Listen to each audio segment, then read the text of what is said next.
Let me start with something uncomfortable. If gym memberships actually made people fit, gyms would go out of business. That's not a joke. That's the model. Most gyms don't survive on people who show up every day. They survive on people who meant to. Here's the part nobody tells you. Your gym membership didn't fail you. It worked exactly as designed. You thought you were buying discipline. You weren't. You were buying neural permission.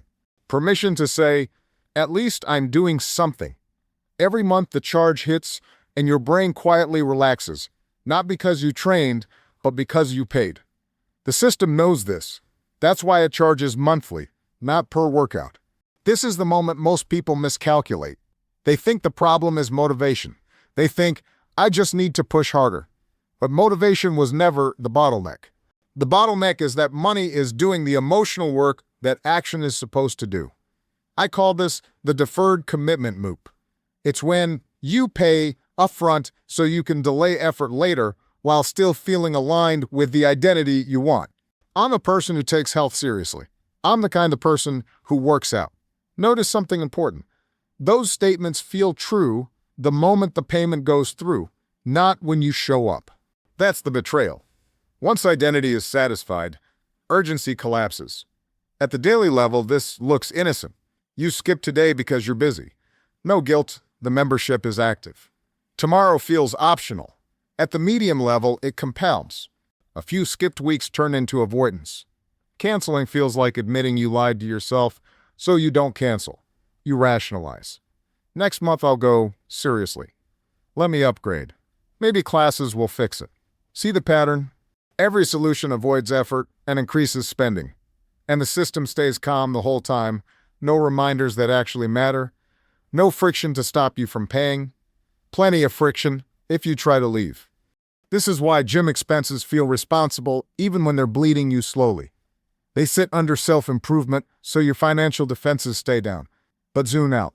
If we assume a normal monthly fee, nothing crazy, and we assume inconsistent use over years, the real damage isn't the total amount.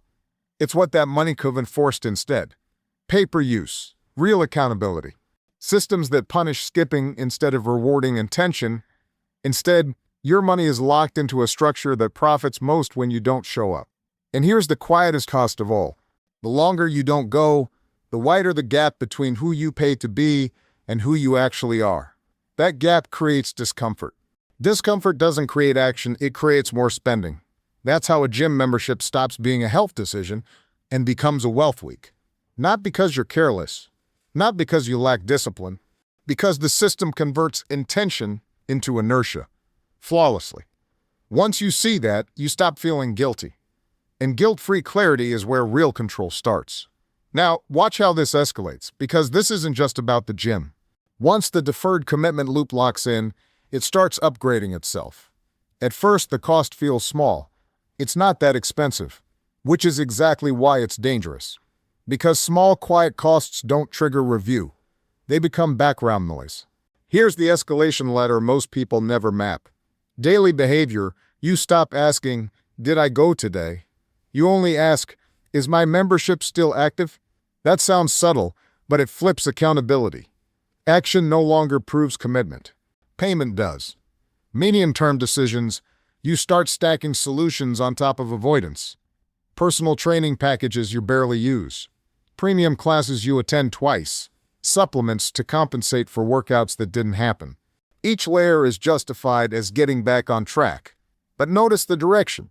More money, less friction. And then comes the life-level consequence. You carry the identity of someone who should be fit, without the evidence of being fit. That gap doesn't just affect health, it affects confidence, energy, and how aggressively you make decisions elsewhere. People underestimate this part. Low physical confidence leaks into financial behavior. You avoid bold moves. You spend to soothe. You outsource discipline to subscriptions. That's how a gym membership quietly connects to wealth.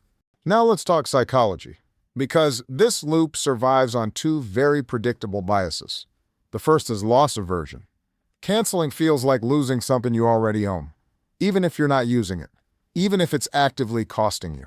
Your brain treats cancellation as failure, not correction. So you delay. You tell yourself, I'll cancel once I start going again, which is backwards, and the system knows it. The second bias is identity consistency. Humans work hard to appear consistent with who they believe they are. Once you label yourself as someone who invests in health, canceling the gym threatens that identity.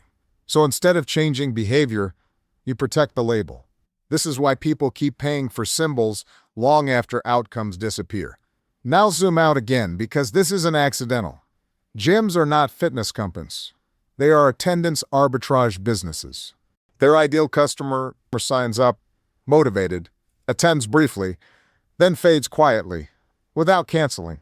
That's why sign-up is easy. Monthly billing is automatic. Cancellation is inconvenient but polite. No villain behavior is inconvenient. Just incentives align perfectly. A gym full of disciplined daily users would require more space, more staff, more equipment, and margins would collapse. So the system doesn't push you to show up.